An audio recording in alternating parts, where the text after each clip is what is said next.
Welcome to your best bets. It is Players Championship Week, Players in all caps, one of the all caps tournaments that we have in the PGA Tour season coming up, one of the biggest tournaments of the season. Talk about that. We'll preview the field, talk about the caliber tournament that it's going to be. We're also going to review the Arnold Palmer Invitational, where we saw a very, very difficult golf course and another win for Scott Scheffler. Joining me, first time in a couple weeks, a guy that has not been caught sports gambling with Calvin Ridley lately is Zach Fitzgerald. Zach? Hi, how are you? No, I'm wondering, like, is the Calvin Ridley thing? I've been thinking about this all day. Is this like a Michael Jordan thing where we're going to be saying that his entire time missing this year was due to him secretly being suspended and they were trying to be proactive, hoping he was not going to get banned for this coming season? I'm interested to kind of see the fallout from that on, the information that comes out. Yeah, glad to be back talking about golf, and excited to talk about what we saw on Sunday, and one of what I guess people would call maybe the fifth major unofficially. Mm-hmm. I was hopeful that the Bears might make a play for one Calvin Ridley. I don't think that's going to happen now, so we'll have to continue to target other wide receivers in the market in the offseason here. Also here is Johnny Strouser. Johnny, I don't have anything smart to say, so welcome back. Thank you. Yep, I have a little bit of advice for Calvin Ridley is to hire a runner. I mean, come on, dude. I mean, this is probably going on all over the place, but be smarter than that. It was only $1,500, and his problem is he was betting parlays. I mean, God, we could have told him that's just a losing effort, right? For sure. And I mean, according to him, he's gonna just be more healthy when he comes back. So when you're out for a year and a half, you're certainly going to be more healthy. Wait a minute, Phil. Phil, you said him betting parlays is a bad idea. Like, you are giving him advice, telling him not to bet parlays. Well, I mean, it takes experience. You go with my 40% strategy. He's not there yet. He's got to learn. I believe he's one of us, so he'll get there eventually. That's not advice I can give him. I fall down the parlay hole every single time I bet. Guys, Scott Scheffler. I like calling him Scott because I don't know if I can take Scotty seriously, but Scott is a two-time winner of PGA Tour, 2 wins in his last 3 events. I guess he's on the edge of superstardom. Probably not superstardom, but he's a legitimate star on the PGA Tour. Zach, you were just talking about before we went live, you didn't necessarily see a Scheffler win even in the back 9, but he emerged in a sort of a survival of the fittest. Right. I mean, and in that tournament, I mean, it was so crazy towards the end with everything that was going on. I guess he just kind of, shooting even. He just didn't make any mistakes, didn't do anything crazy. So, while everybody else was making bogeys and eagles and birdies and, going to the lead, and then somehow within 3 holes going to 10th, and it was just kind of crazy. But I think we talked about him at the beginning of the year on the buy sell, and I think we were all buy on him. And I remember sometimes last year, we had conversations about, he was a guy that a lot of us picked quite often for our bets, and said that it was just a matter of time. So it's nice. This could just be a waterfall thing where he could win a couple more times this year potentially, and really try to catapult himself into stardom, as you said. I appreciate using the analogy of a waterfall instead of the floodgates analogy. I've heard that a lot the last 24 hours. Johnny, is this a case of Scheffler winning, or basically waiting for everyone else to have some sort of train wreck in the last 4 or 5 holes?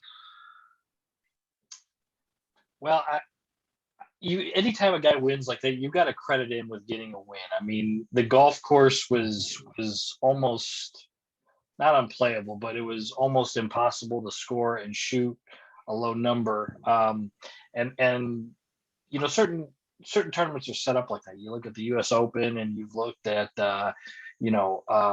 some Open championships of past.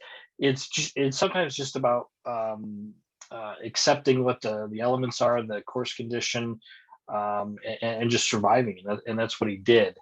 If he would have started the day 8 under par, something like that, are we looking at an even par round, where like what Horschel, and a couple of the other leaders were, it could be a completely different story. So he was kind of in the right spot there. But I mean, his round 368 on Saturday was pretty incredible. I mean, he hit the ball really well, and he's making putts. He's hitting those 6-8 footers.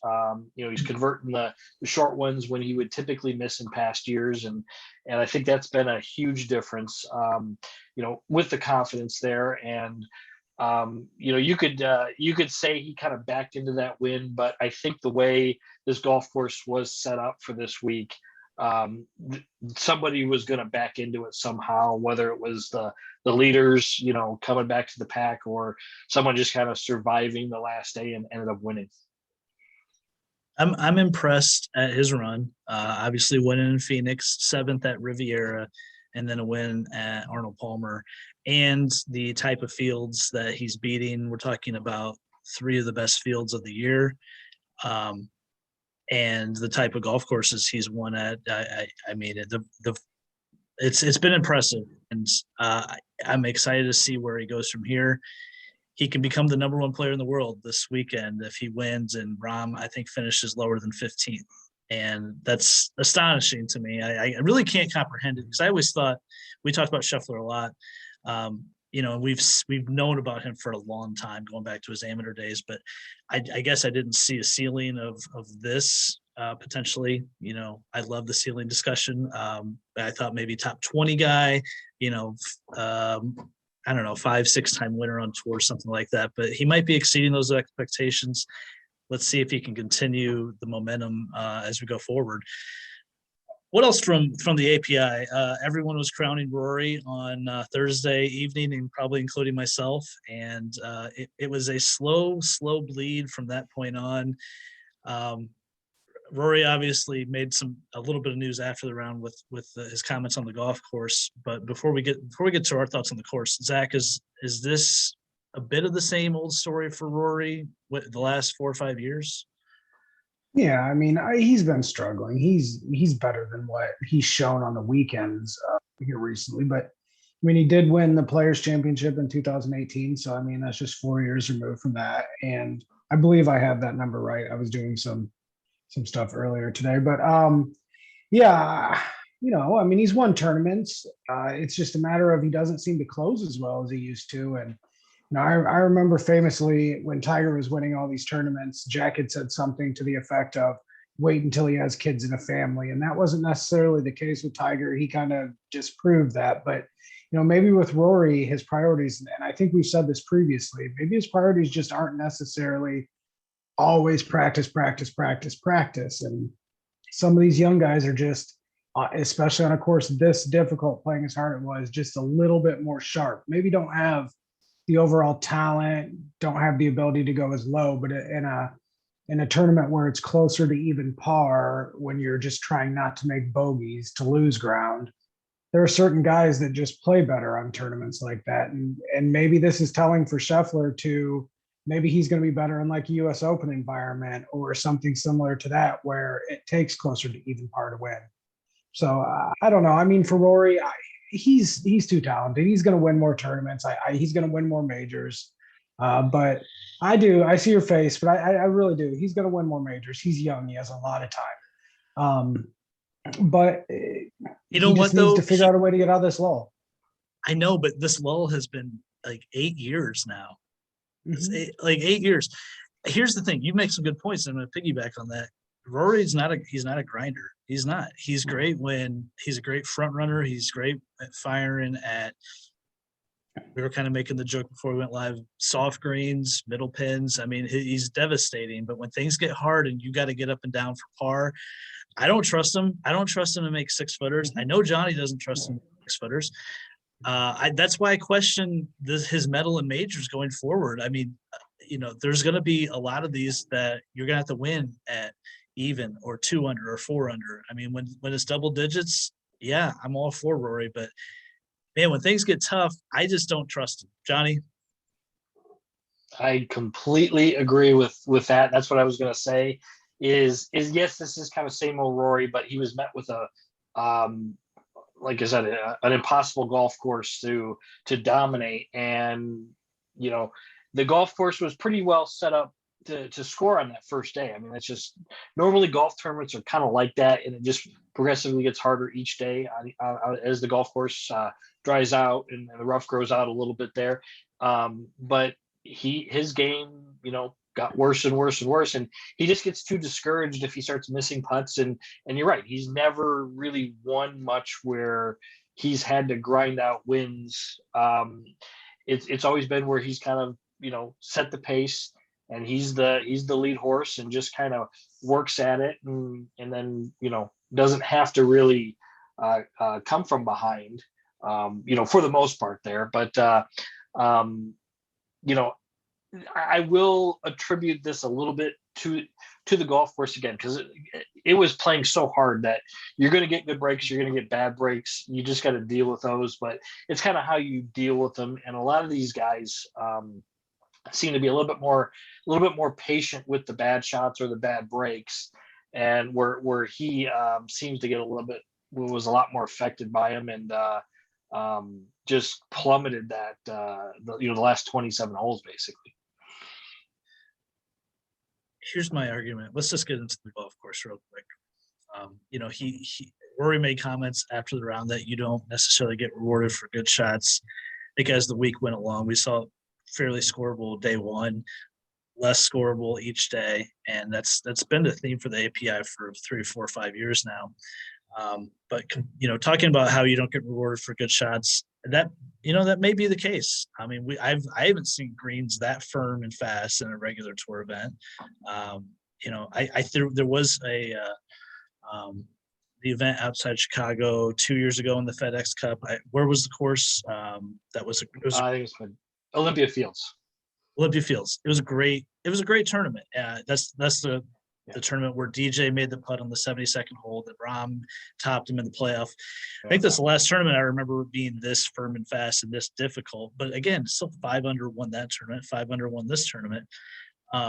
My argument is for Rory, would Tiger Woods in his heyday, in his prime, be making these comments afterward? He might talk about how tough it was, but he would have changed his strategy at some point. We'd stop going for pins that were impossible, like 17 and 18, and just take your medicine, knowing that par is going to be good enough on a lot of these holes, and maybe take advantage of the par fives.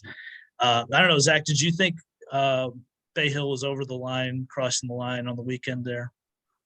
No, not at all. I think that, no. I mean, it's a golf course.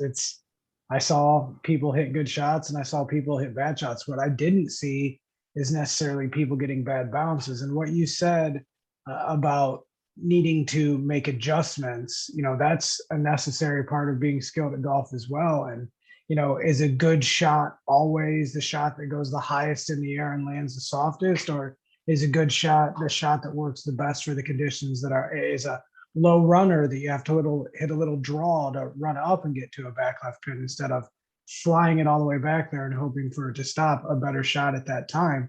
I think that, everybody now just tries to hit the ball high and straight and long. And sometimes when it's windy or when it's super firm, maybe keeping the ball a little bit closer to the ground and playing it more British Open style might be the better way to play a course that firm. But again, they're professionals getting paid to do that. And I'm just a guy that plays on the weekends mostly. So I don't really have a whole lot of room to question what their decisions are. But no, I don't think Tiger at any point ever would have said, this is unfair or anything like that. He would have just sucked it up, said that it was playing difficult. But if I remember, he always said, but everybody's playing the same course. And that's obviously cliche, but it is true. Absolutely. Yeah, I give Rory a pass. I love what Rory has to say usually. I usually agree with him. I don't necessarily agree with him because this is 1 or 2 events a year where the conditions are like this. I'd like to see him just really tough it out, figure out a way to get it done, win a tournament that is not necessarily tailored to his game as far as the difficulty of the course. I don't know, Johnny, where do you stand on this? I'm back and forth, but I lean towards it being too much. I think it did cross the line, and why I say that is, if you hit a perfect golf shot, you were chipping from behind the green from the thick rough, and it's not like an Open Championship golf course where you've got the ability to run the ball up, to land it short of the green. I mean, this is an American golf course where it is, flying the ball on the green. And I think the issue, though, because this is real similar to a U.S. Open setup. I mean, it was as close to one, if not a U.S. Open setup, that you can get. I think what the issue was is the players knew it was going to be hard, but they were expecting 10 or 11 under, where they could get around and they could still shoot in the 60s if they played well. But the fact that it was probably playing 10 or 11 under on Monday, on Tuesday, on Wednesday, and even on Thursday. And then the golf course, it started to flip on Friday. It started to bake out a little bit. And then Saturday became, like I said, I'll say it again, a U.S. Open golf course. And I don't think, maybe it wasn't unfair in that way, but I just think they were so unprepared for how the golf course significantly changed. And I think that was the part that I think, that concern or made Rory make the comments like that, is whether it became, they were just kind of surprised by it. And, we've talked about it, we've joked about it, these pros are they're pampered.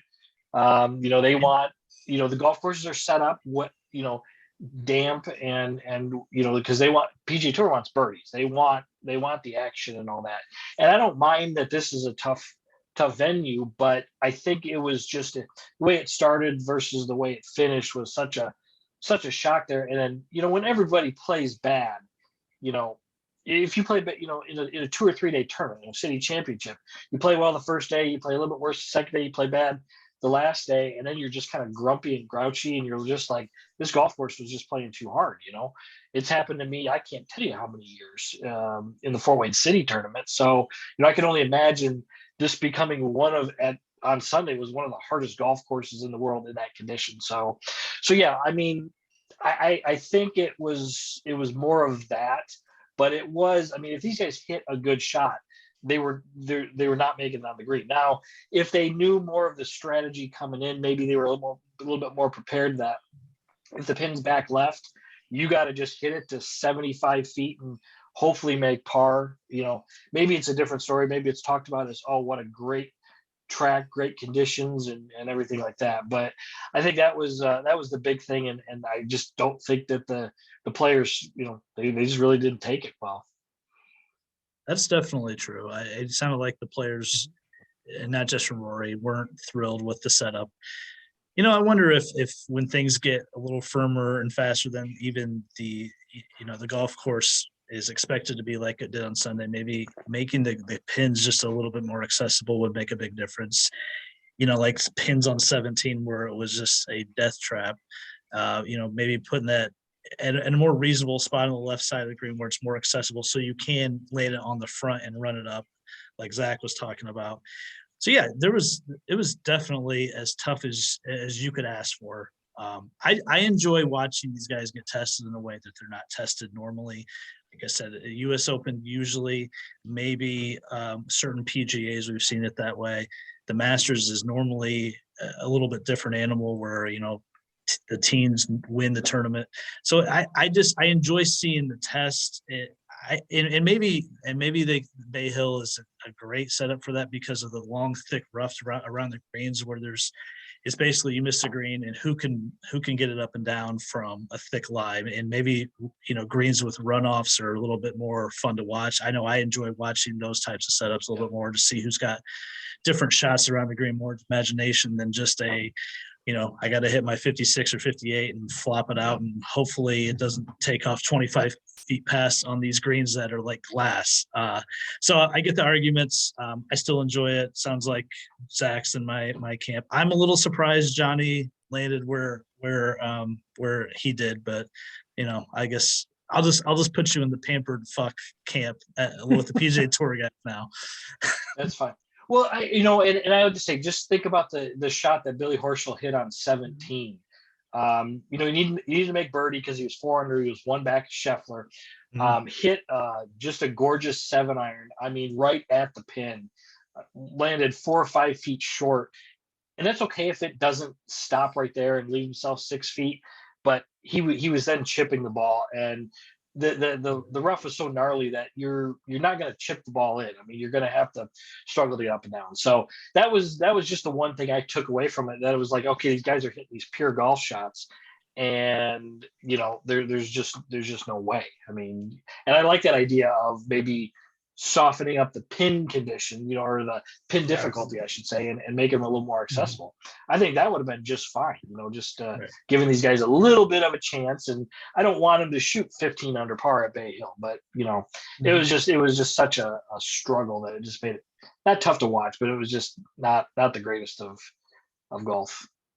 Speaking of tough to watch, Gary Woodland on 17 takes the lead with just an unbelievable eagle on 16, and then really tough to watch on 17, and then stumbles in on 18 as well. That really was tough to watch because I was really pulling for him. And I think everyone sort of likes Woodland. He's got a good guy vibe. That was tough. What else? Any other takes? Hovland's kind of faltered. Zach and I were talking about Chris Kirk probably could have won this tournament pretty easily with a halfway decent putter. But yeah, Zach with a couple of great calls. Chris Kirk and Gary Woodland top 10s. Those were both over plus 500. So nice calls there. Johnny hits his matchups. Anything else for you guys? We all whiffed on Scott. Really made us look smart in the first round. And then honestly, for the first 27 holes, and then he hit the back 9 on the second round, and everything fell apart from there. No, I thought it was another successful year, I think, for the API. And I guess the one thing, I don't know why we never brought this up, but I don't remember exactly who it is, but the gentleman who 2 years in a row now has been hitting in Arnie's reserve spot. I cannot think of who it is. Dylan Fratelli. But people were going crazy over that. And, for me, I would not personally hit in that spot, because if that's the reason that it's in there, I would stay away from it. But I also don't have any issue with him doing it. Do you guys have thoughts on that? I'm just kind of interested. I haven't talked to anybody whatsoever about this, just what I've read online. Johnny. The fucking square of grass that's covered by an umbrella. Mm-hmm. Jesus goddamn Christ. I get it. If you don't want anybody there, rope it off. That's all I gotta say. I don't disagree with Dan Rappaport there trying to play the police there by tweeting it out that it's just gross and everything like that. It's not like he's dancing on his coffin or something like that. Jesus. I agree too. That was a great response, Johnny. I like Dan Rappaport. I really enjoy his work. I do too. By the way, if you have not read Dan Rappaport's story on Morgan Hoffman, it's the best golf article I've read this year. It's awesome. It's seriously so interesting. I don't know anything else for you, Johnny, from Arnold Palmer or any players to comment on? No, I'm glad you mentioned Woodland. I was rooting for him. I did live bet him because, there was a lot of opportunities. There was a lot of guys at long odds that were only like 2 shots back, and I really thought that one was going to hit after he made that eagle there. But it's good to see him playing good. I mean, he's had some injuries since he won the U.S. Open. He played well at Honda. Obviously played well here, so it just good to see. And other than that, ready for the Players Championship here, all caps. Yeah. Oh, before we get into that, I do have a version of buy or sell for you guys. I got 5 players at buy or sell. What's your first initial thoughts when I say their name? Buy or sell Will Zalatoris, Johnny? Ooh, I'm gonna buy. Still buying. Man, I gotta say, our picks looked amazing on Thursday. Rory, Zalatoris, Scott. Jesus. I was like, let's end it. We're gonna get this thing. One of us will. Zach, buy He's yourself. close. He's close. For this tournament or for career? I knew you were gonna go like the micro or macro. It's hard. It's hard. Buy yourself today. I'm neutral on him. Okay. Okay. All right. Buy or sell Victor Hovland, Zach. Bye. Okay, Johnny. Buy it all up. Huge buy on him. I'm buying too, but I kind of want to see him win a big boy event or a tournament that is not. I guess maybe too much is made on the U.S. soil kind of narrative, but I did want to see Hovland win a big guy tournament. So I'm still interested in seeing him do that. Buy or sell John Rahm, Johnny. I'm gonna sell. That putter. That short putter is so bad right this moment. You know what's At worse? this moment. I mean, he's hit the ball. His chipping's worse. His chipping is worse than his putting. Surprisingly. Yeah. That's the whole short game. But man, he can't make a putt if his not life dependent on it. But pretty damn close. I mean, I think he's close. He's that good that I'm hoping he'll get it back by Augusta. But I'll sell him right now. Zach. I'll buy. I think he's just too talented. I mean, he's one long putt made away from gaining his confidence back. I'm kind of in the camp of Zach there. I think I buy too because his ball striking is still elite. It was still I think he was second in strokes gained to the green this last week. So once he gets that flipped, he might. And now his numbers are dropping. I'm terrified of him for the Players Championship, honestly. Who else do I have? Oh, buy or sell Billy Ho, Zach. So I think that I just don't think that he has the power on most golf courses. A place like Bay Hill that was playing as difficult as what it was kind of something that brought the field a little bit closer together. And I like Billy Horschel, you know that. I like him. I like his fieriness. I like all that. But I sell him against the power of everybody else, and it makes me feel terrible to say that, but power is kind of king anymore in the game. A lot of times Scheffler is kind of showing that a guy that's powerful, big, was able to kind of withstand that difficult test that this weekend held mentally and physically. Johnny, Billy. I'm going to sell Billy. He can be kind of streaky, and he always plays well in Florida, but after that it just kind of gets a little bit up and down. Still a really good player, but I think we've seen some good play from him, and I think we're gonna see a little bit of a downturn on his results here coming up. Yep, I would sell Billy as well. He has played some good golf, but I just don't know if I ever trust him. And he has the upside to win in these kind of fields consistently. He has done it in his career. I just plus I just have a personal dislike for Billy mainly.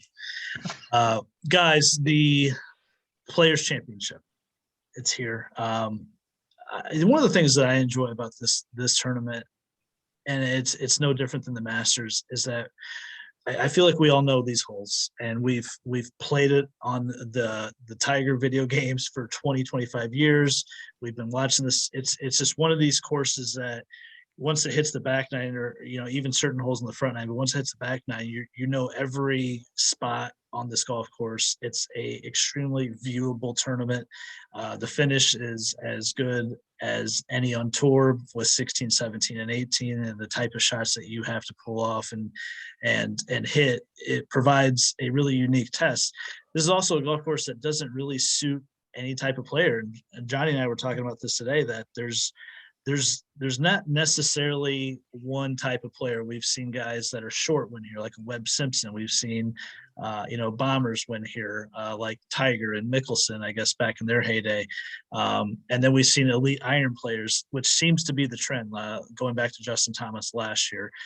Zach, your thoughts on the players, and who are the type of guys that you think would fit this golf course best, if any could?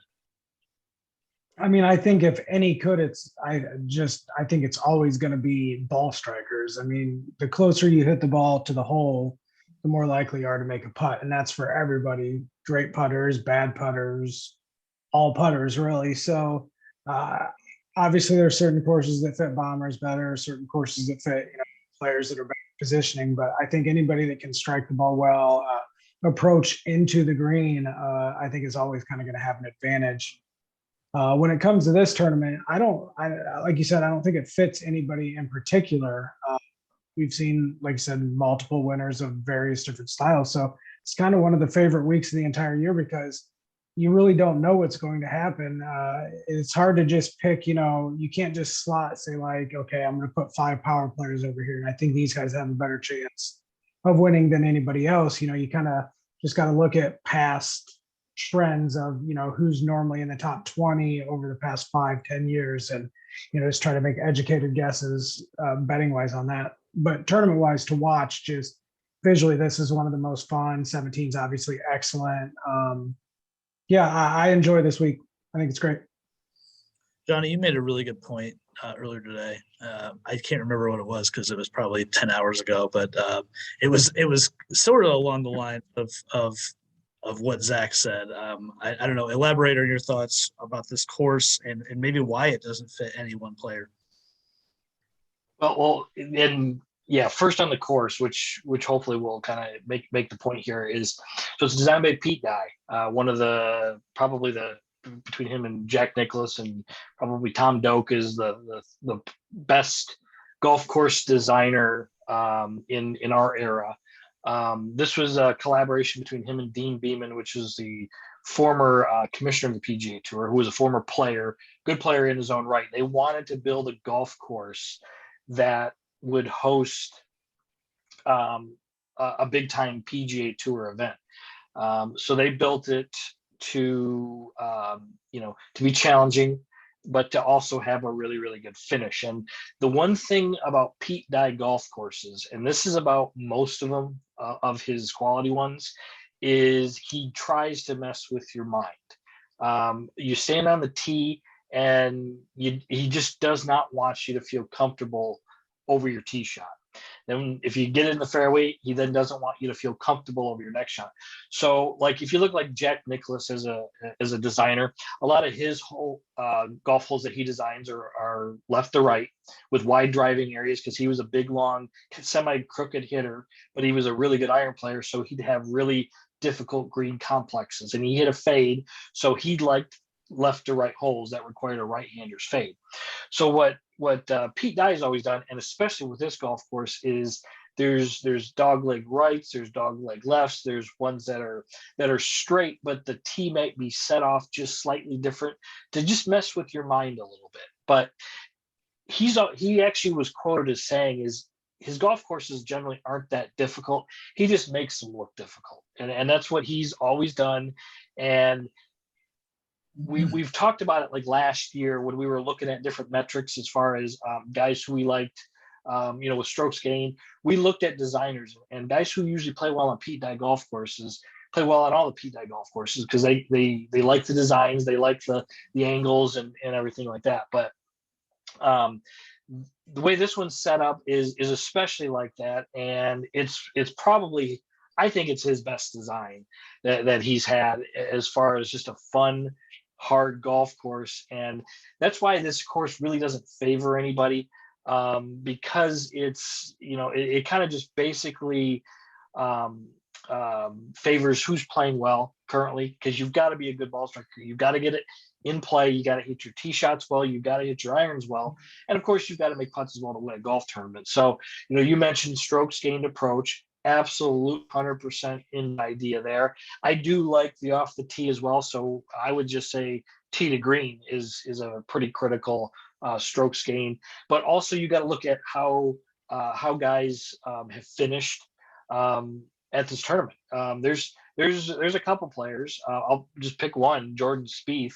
I don't know if he's ever made the cut here. I think he has one time, but he just struggles on this golf course. And even when he was winning the major championships and everything like that, he struggled. So you got to look at that. You got to look at the course history here, but you've got to really look at who's playing well. And I think the odds that we're going to look at are really going to reflect that. I think the odds makers have really kind of caught on who's playing well, and so those long odds ones are going to be real hard to find some gold in, because they're probably not coming in with much form, and I think that's what we're going to end up seeing. But that's an interesting caveat about this golf course is, yeah, it doesn't favor a certain golfer.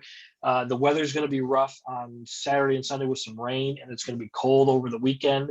So guys who usually hit the ball well in the wind here, with all the water that's on the golf course, that's what we're going to be looking for. That's a fantastic breakdown. Good analysis for sure. Yeah, Jordan Spieth finished fourth here in 2014. He's missed the cut for the last 6 tournaments at the Players. So, yeah, he's struggled here for sure. A little bit more of the course specs, guys. It's not a long golf course, under 7,200 yards. Bermuda overseeded with Bent and POA. Obviously a die track, so when we talk about the course comps, we're talking about Harbor Town. TPC River Highlands is another die course. So it is good to see, like Johnny mentioned, these guys that have had some crossover success at die courses. The 2 names that I think of immediately are Webb Simpson and Siwoo Kim. They've won at Sawgrass, and they've won at the Webbs won at Harbor Town. So I just think of these guys that are comfortable on these type of tracks. I love what Johnny said with the visual manipulation of just trying to trick your eye on these die courses. And, it really can affect some people. And really, it's just, you're talking about strategic positional tee shots, not necessarily long, but it's good. It's positioning you for the right angle on the second shot for the approach. And then it really just penalizes these approaches that are even just a little bit off with, the type of strategic bunkering that they've had. They have a summer around some of these greens and off of some of the tees. So it's kind of I think it gives some people, and I've heard Rory talk about this, I've heard DJ talk about this, that it doesn't make you comfortable on a lot of these tee shots, a lot of these approach shots, because of all those things that we mentioned. I think the main stat to consider, strokes gained approach, talked about earlier. The percent of good drives gained, that's a very specific stat, so not even necessarily fairways, but just what would be considered even like the first cut, as long as there's a high percentage of those. Bogey avoidance, double bogey avoidance, avoiding the train wrecks. We saw last week at API, a bogey won't kill you, but sometimes a double bogey is devastating. We saw it basically end Gary Woodland's tournament when it really didn't need to. So I'm ready to get into the field. I think it's going to be an awesome week.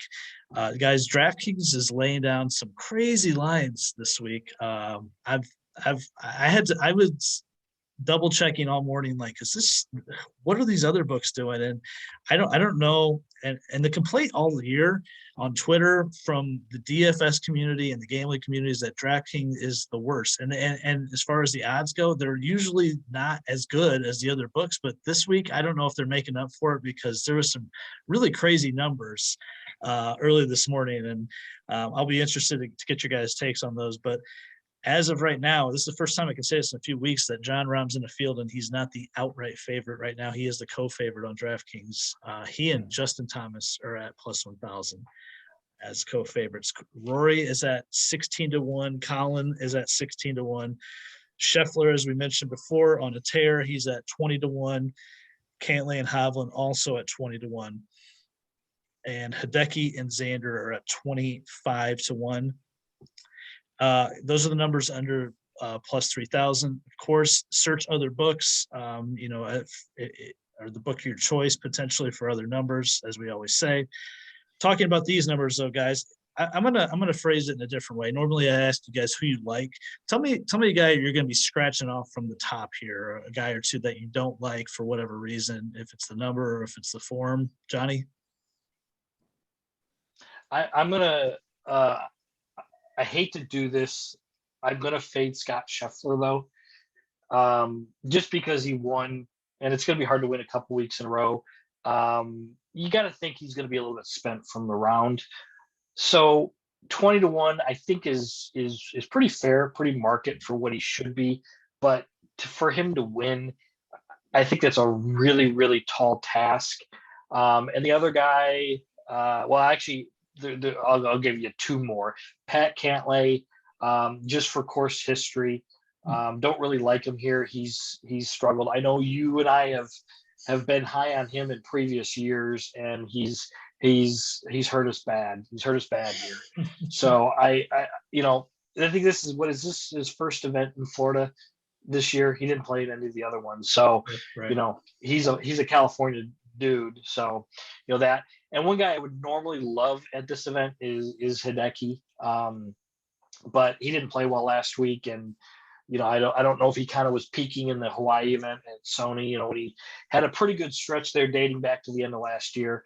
So I'm seeing some regression there. So those are the three I think I'm going to end up avoiding for sure this week. Okay. I didn't see Hideki coming. I mean, he was the 2020 winner of this event, right? I mean, based on the first round score. He was. His game fits this event, but it's not this week though. Okay. Zach, give me some cross-ups here at the top. I would cross off Rahm. I think, you guys talking about his putting, it's just not good enough for plus 1,000. I just don't think the odds are good enough. The field's too strong. There's too many people with better history at this course with much longer odds. And I would scratch off Rory personally, just from a little bit of, Rory's not really a guy that takes his beating and then comes back swinging the next week. He's normally a guy that kind of stays in a lull for a second, then takes a break, and then comes back swinging after he's cleared his head. And he has not had enough time to clear his head. And just in my opinion, I could be totally wrong, but I would not put money on Rory this week out of my wallet. I don't mind that. I would be on board with that as well. I think Rory's kind of goes off of these positive vibes now, and it doesn't. Not a lot of great vibes from Friday through Sunday last week. This pains me to say because I probably bet this guy to win more often since we've been doing this show than anyone else. But it's Justin Thomas at 10-1. It's hard to bet the favorite. Period. There's never been a back-to-back winner at the Players, so I don't see JT doing it.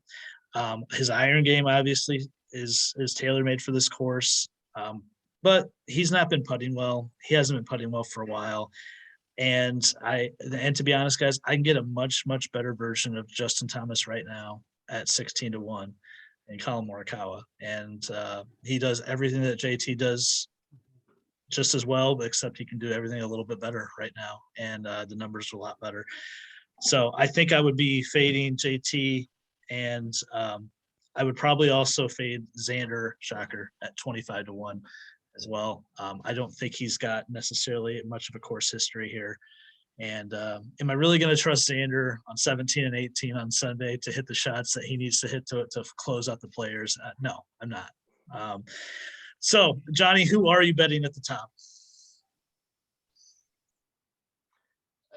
Morikawa is the first guy that jumps out, like you said. I mean, he's the same version, whatever, or better odds version of JT, and didn't win it last year. Like you said, I think you have to eliminate JT just because winning back to back would be just an unbelievably impressive feat. So not to say that he can't, and not to say that his game isn't ready to do that, but my card's going to start with Morikawa.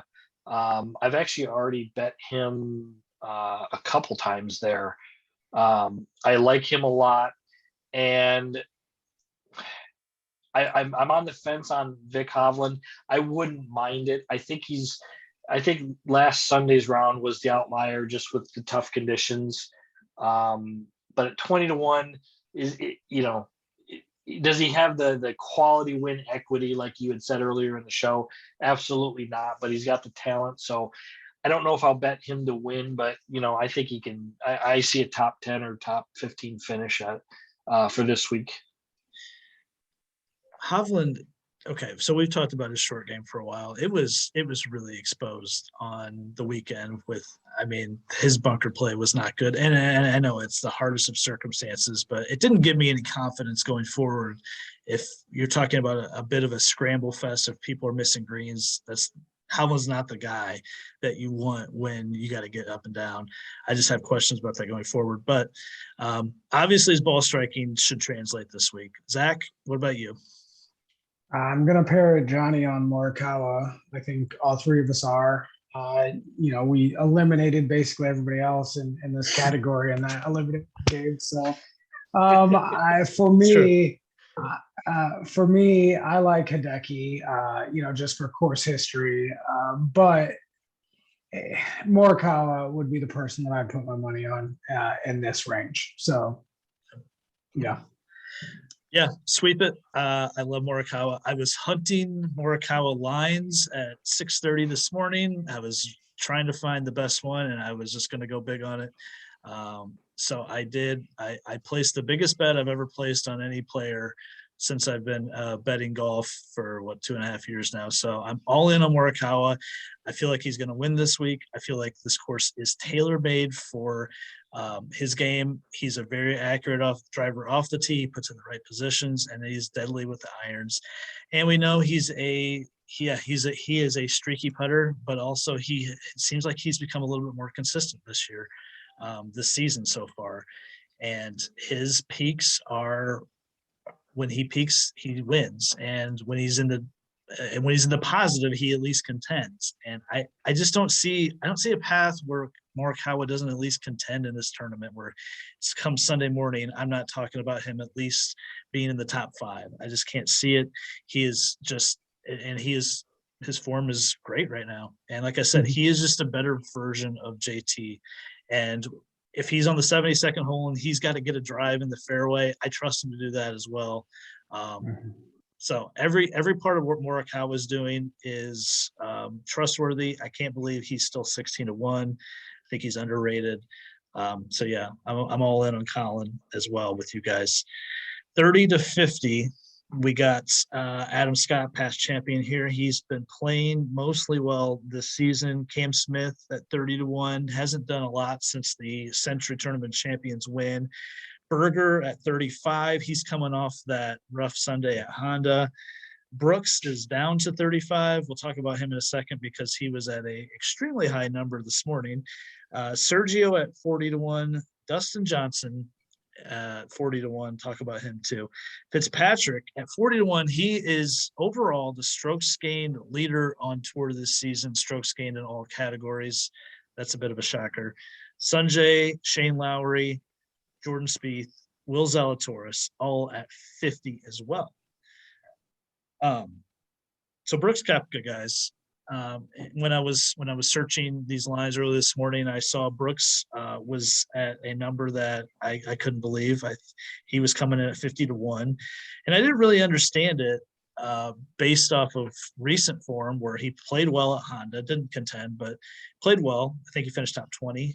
Good ball striking week, poor putting week, and then going back to Phoenix where he was in contention, also didn't really putt well on Sunday.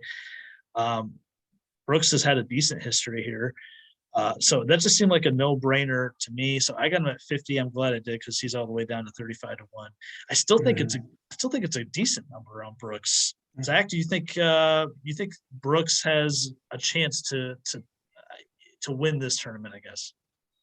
Yeah, I mean, I just think this is at least a tournament that'll get him to be excited about. So, he'll put forth an effort. The thing with him's always been, up for the majors, not up for any other tournament. So, with this being the tournament that it is, I think he'll be up for it. I was surprised to see that number. I did not see 50-1. That's insane. I'm excited you got that. And if he wins, I'll be cheering for you on my couch. But yeah, no, I really will. I mean, I think that's a great number for him. There's a couple people here this week that I think the numbers are pretty crazy on in this area, that I think there's more value in this range than what there is in the top tier range, honestly. So yeah, I think, God, 50 to 1 is an insane number. I like DJ at 40 to 1 as well in this range. Yeah, I've told Johnny earlier today that I mean, again, betting is for the length that we have in Indiana since 2019. I have not seen DJ past 30 to 1.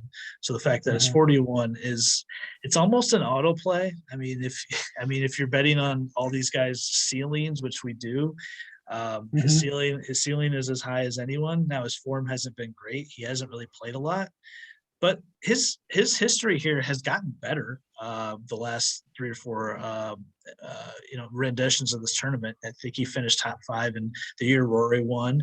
I remember his ball striking that year was really elite, and the putter let him down. But I think at 40 to 1, it's almost an auto play. John, are you on board with that?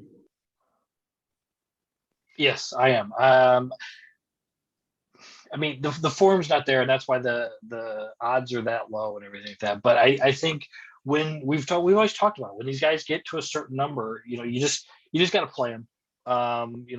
Whether you put a big bet on them or small, you don't want to be left out of that number and not be the one to get them. So yeah, so with DJ, I bet him when you gave me some of the lines this morning at what we got him at, and then I did get Koepka as well at 50 to 1. And actually, if you go to right now, I don't know when this podcast is going to come out and everything, and when people will read this, but he's 48 to 1 on FanDuel still. So, so if you're going to get in on him here soon, because he's still up there. But the guys who can both win, I mean, they just they get a swing thought, start hitting the ball well, make some putts, and with the weather, you just don't know how these other guys are gonna, what kind of draw they're gonna get with the tee times and how they're gonna be able to adjust to it and everything. But yeah, and everything else here in this range, there's a lot of good value here that I'm looking at. I mean, yeah, DJ, I like Brooks, Daniel Berger. I mean, should have won just a couple of weeks ago there.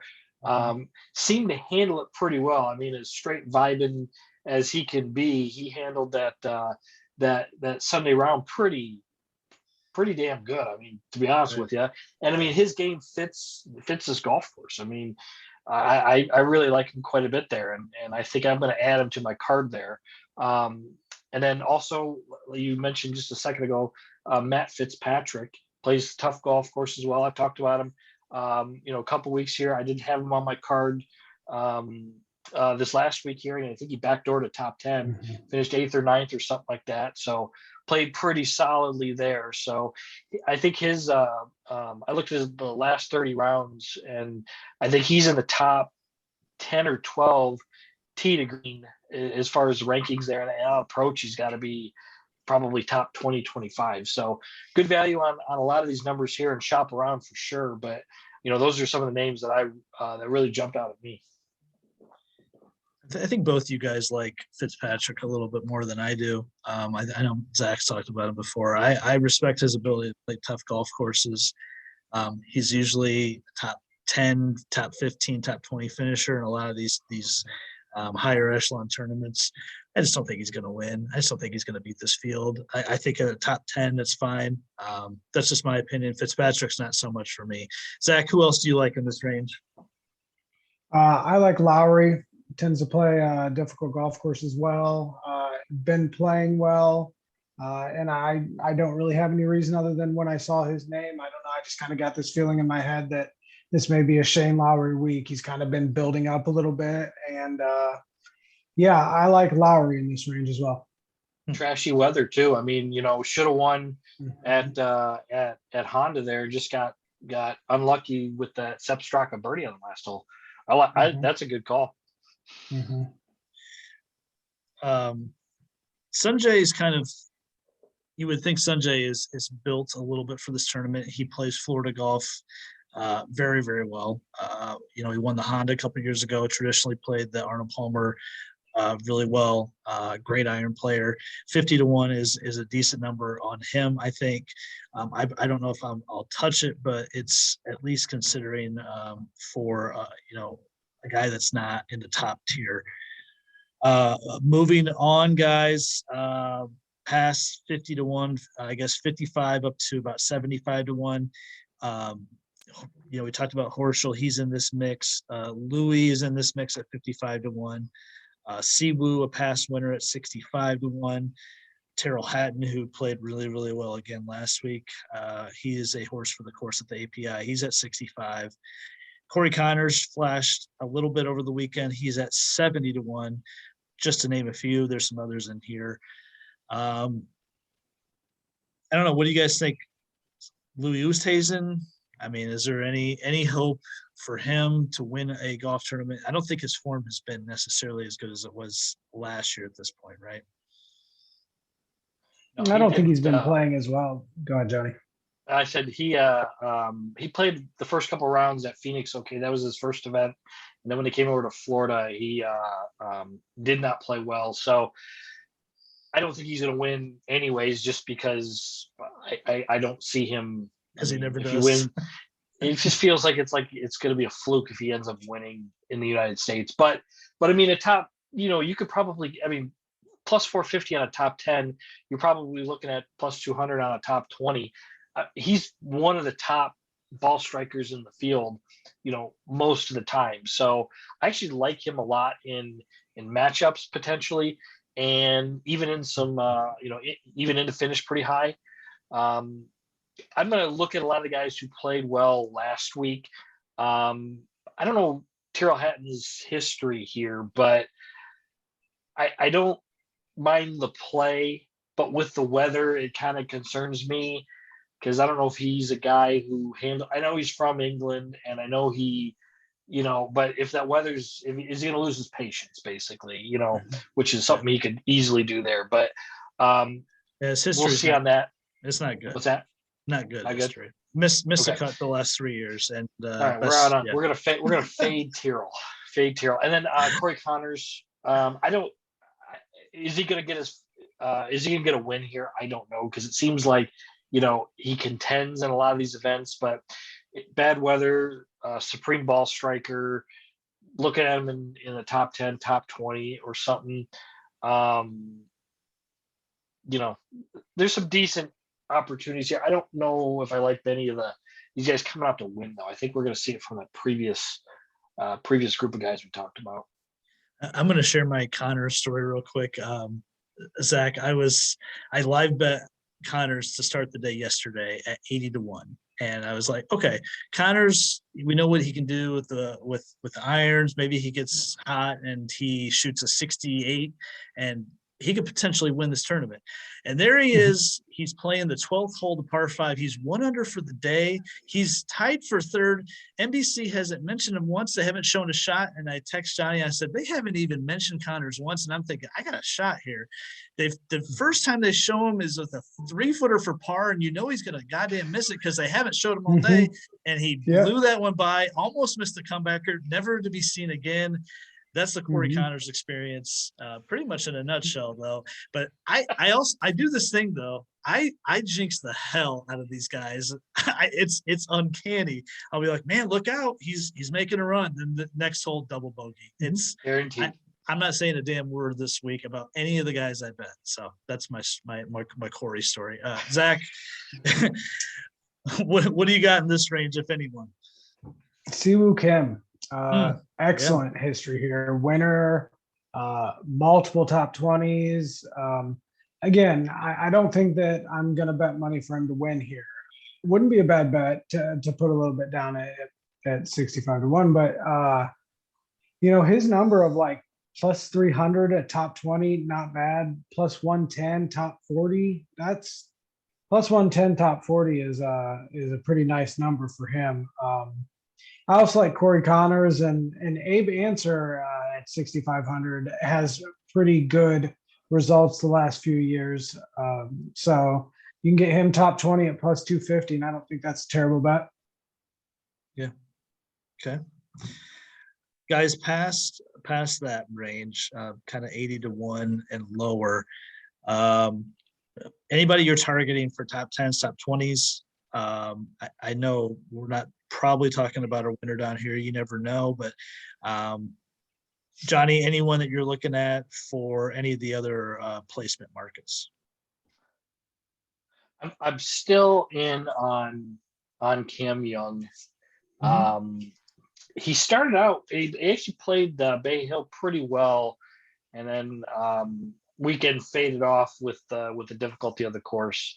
Like you said, not looking to win, but you could definitely find a lot of value in a top 10, top 20, top 30. However you want to bet him.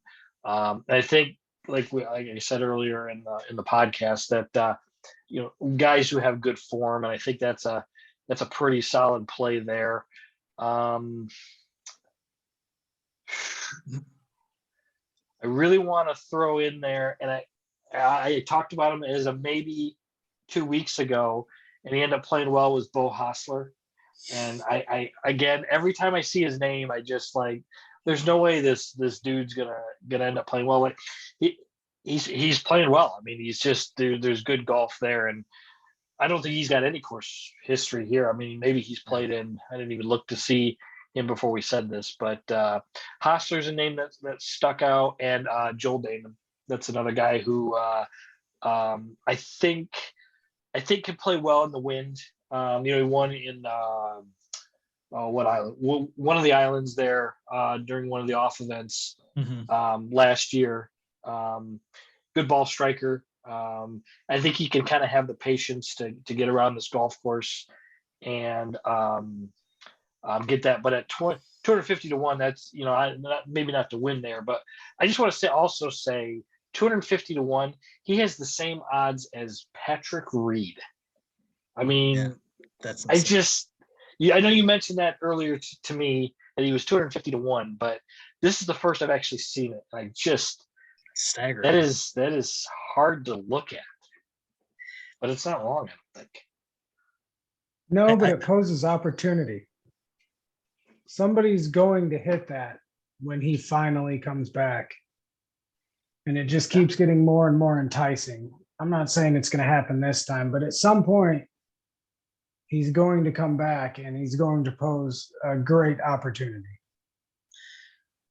Can I share with you the Use Golf Facts tweet of the day? Patrick Reed's. Yes. I think we think it's Justine. Dan Rappaport, our guy, was talking about the sub-air system with all the rain that's expected. He said it's not as easy as flipping a switch and so forth. And she responded to him and said, "Wrong, Dan, that the sub-air is as simple as flipping a switch, which is why the tour uses it for, quote unquote, their guys. They turn it off to keep the green soft for Rory and Spieth, and then they turn it on to dry out the greens for one Patrick Reed." So good. What?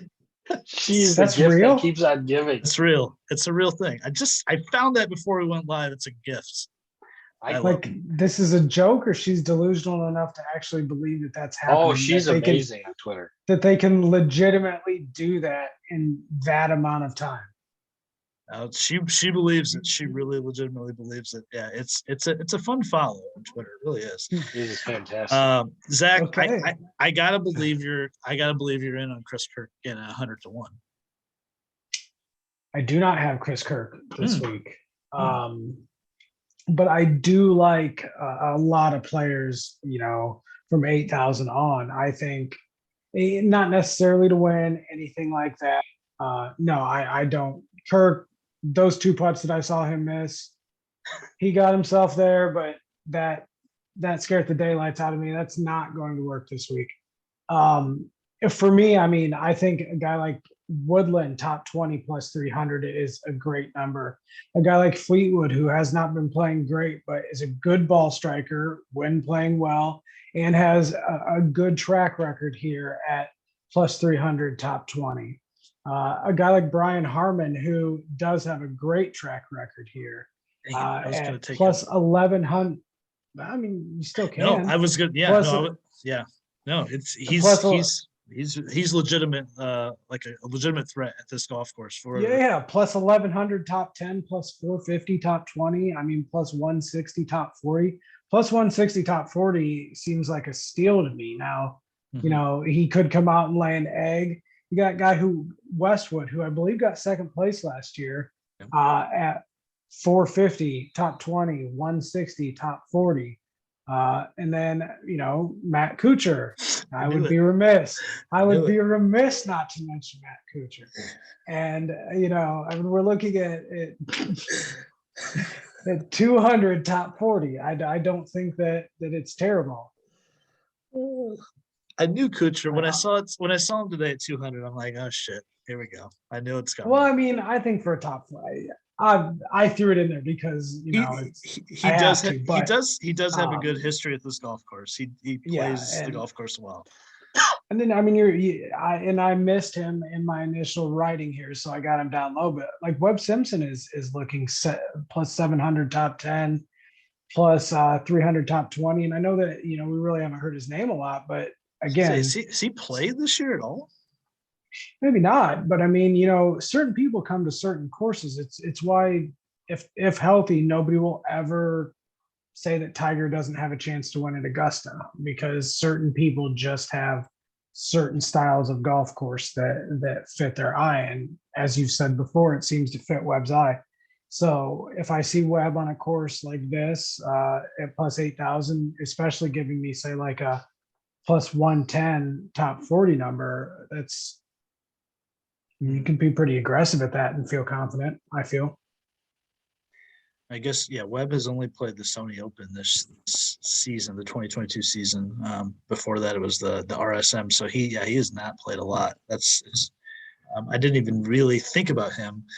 But yeah, he took this course to its knees, and then I think 2018, I think that was the year he won when he ran away with it. It's an interesting setup for him. It's one that obviously suits him. I bet Max Homa last week when I saw him on 100-1 on PointsBet. I see he's at 80 now, so I took a small bet on him. I still think maybe Max has something in him to help him kind of elevate his game for these events with these stronger fields that he normally has in the past. I had Brian Harmon written down as well. He's had a 3rd and 8th in the last 2 years here. I feel like Johnny talking about Brian Harmon because he's the only one on the show that normally talks about him, but here we are. I like the idea, Mac Hughes. He's sort of become my guy. I don't know how, but I like him at 150-1, plus 1,100 for a top 10. He hasn't played great necessarily the last couple of weeks, but you get into these numbers where they're even more elevated now and higher with the strength of field, and you get some numbers down here that are really pretty astonishing. We talked about Reed at 250-1. Scanning through here, a guy that played really well last week, Lucas Herbert, he's at 250-1, shot a 68 on Sunday. I don't know if that translates or not, but that's an insane number. One or two of these guys that's lower than 100-1 is going to be somewhere on the leaderboard in the top 10 on Sunday. You see it every year at the Players Championship. I bet Westwood was somewhere around 80 or to 100-1 last year, and he nearly won the thing. So there's someone to be had in this range. It's just trying to figure it out. Kyle Stanley at 500-1, my guy. He played well here the year Siwoo won. He finished second. Kyle Stanley's not going to win, but so there's definitely some opportunities here, but I think all three of us seem to think this is going to be won by a guy that's less than 50-1. It seems, right? Mm-hmm. Yeah, I mean, it doesn't always bring the best player to win, but generally it will. And I like the top of the field. There's a lot of good options there, and I think a lot of guys that are playing well enough. So. Like you said, there's going to be some surprises. There's going to be a surprise contender, but and they may end up winning, but it's probably going to be fewer and far in between compared to a typical tour event. All right, guys. Players Championship Should be a good one. Can't wait to see how it pans out. Appreciate you guys being here as always. Thank you. Thanks again. I'm looking forward to watching the tournament. Yep, we'll be here to break it all down next Monday night. As always, our picks will be up on Wednesday prior to the tournament. See if we can have some success and get back in the winner's circle after, I think, 3 weeks now. So see how it goes. Everyone, thanks for listening, and we'll catch you next time.